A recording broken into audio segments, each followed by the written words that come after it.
Hey guys, it's Gwen. Welcome to my channel, or welcome back to my channel. I'm a little anxious right now, so this video is probably not going to be like the same as my other videos, but I'll get into that in a second. Don't mind my background. Today's been a weird day, so I didn't clean up as normal. I was just like, I'm going to film this and be done and clean up afterwards, because if I don't film it now, I'm just not going to.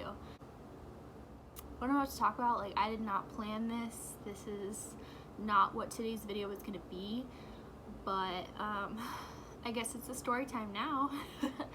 Me and my brother decided to go get Starbucks, and my car has not had a lot of issues, but it's had a few with the battery dying, but it hadn't happened in like a couple weeks, and it was driving perfectly fine.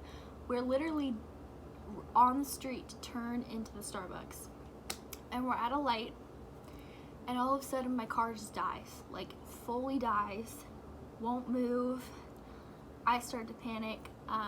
Anyone that like knows me personally knows that like my anxiety doesn't deal with like emergency situations very well, and we're stuck at a light. Like, there's people behind me, there's people going, the light's turning green over and over and over again, and I'm just sitting here with like no idea what to do. My hood is down, it's insanely hot outside, I'm sweating, my brother's sweating, we don't know what to do. You know, I called my mom, I called friends, and like a lot of people couldn't come, and like people were at work, and I was like, I have no idea what to do. So we call the cops, because we're sitting right next to our police station that's in our town, and they come and push it. They push it all the way into this parking lot right across from the Starbucks, and so it's still dead, but it's like out of the road. I'm still freaking out, can barely breathe, literally just smiling because I'm so uncomfortable. Like, I'm one of those people where if I'm extremely uncomfortable, I'm just like smiling the whole time and laughing, because like I get uncomfortable and I start laughing. Then this girl across from the parking lot says, "Do you need a jump?" And I said, "Yes, please." And so she pulls over to where my car is. She can't get her hood open. Not like, no shade towards the girl, but like she just couldn't get her hood open for a while. So I'm just sitting there like freaking out on the inside, smiling on the outside. I'm like, okay. She finally gets her hood open, and she gets the cords on our batteries, or whatever they're called, jumper cables. She tries to jump it. It takes a few tries, and it starts to work. And immediately, we're both just like, let's just go home, forget Starbucks. Our house is like a few minutes away. We start driving home. We are on the street in my neighborhood before you turn onto my street to go to my house, and it dies again in the middle of the street. Like, not a light, not at a stop sign, like in the middle of the street. People keep trying to turn onto the street. I'm in the middle of the street, so they can't turn, and again, I'm just having like this internal huge panic attack. I'm just like, I cannot.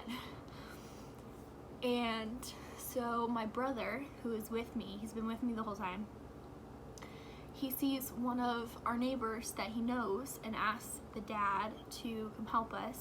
And so he comes over, he starts putting cables on, and this neighbor lady comes out, and we're gonna call her Karen. Her name's Karen because she was like being passive aggressive and seeming nice at the same time, and then like as it went on, she started basically like going off on me about not knowing enough about my car, and why didn't I look things up on the internet to know information about my car. And I'm like, I don't know what to say. Like, I was just like, I don't like to talk about my medical stuff. Like, obviously I talk about it on my channel, but like I don't talk about it to strangers like for no reason. But like this one, I was just like, I just kind of have to tell her, like so I was like, yeah, I have like a medical thing, like I hardly ever drive it. Like, yes, it's my car, but like I don't ever drive it. My ex was primarily the one driving it. Like, I don't know anything about the car. Like, I've had it for like 2 years. And, like, I'm sorry, like, I'm not a car girl. Like, I didn't look into cars. Like, I just wanted a car I can drive, that's safe, that's it. Like, and she just keeps going off and off and off and off, and I'm just like, I'm literally like, I'm not getting mad, I'm like on the verge of tears, which makes me mad. She's like in her 40s at least, and she's straight up staring at me. She got her big sunglasses on. She's like straight up staring at me in the face, and she's like, why wouldn't you get it changed? Why wouldn't you check your battery? Why wouldn't you know if it's expired? Blah, blah, blah, blah. And I'm like, I didn't ask you to be here. Like, she just walked up. Like, we didn't ask for her help. It was just the dad helping us. And it just made the whole situation worse. We got it jumped again and made it home, and I'm charging it now. But it was just like a very bad experience to go through, because I literally just left for a few minutes to get coffee with my brother, and I thought I'd be back in like 5 minutes, and instead I was back in like an hour and a half. Like, it took forever to get help, and then it took forever again to get help. Lesson learned: learn about your car if you have one. Understand when you have to get things changed and how much it is, and yada yada yada. Like, know about your car, because like, you never want to be in the situation like sitting at that light. I had several people that I knew from high school like pass by me. It's just like a feeling of embarrassment, I guess, and I'm just like, hey. That's my story time for today, guys. I hope you enjoyed my embarrassment and my pain. Like and subscribe, comment down below what you want to see, and I'll see you next week.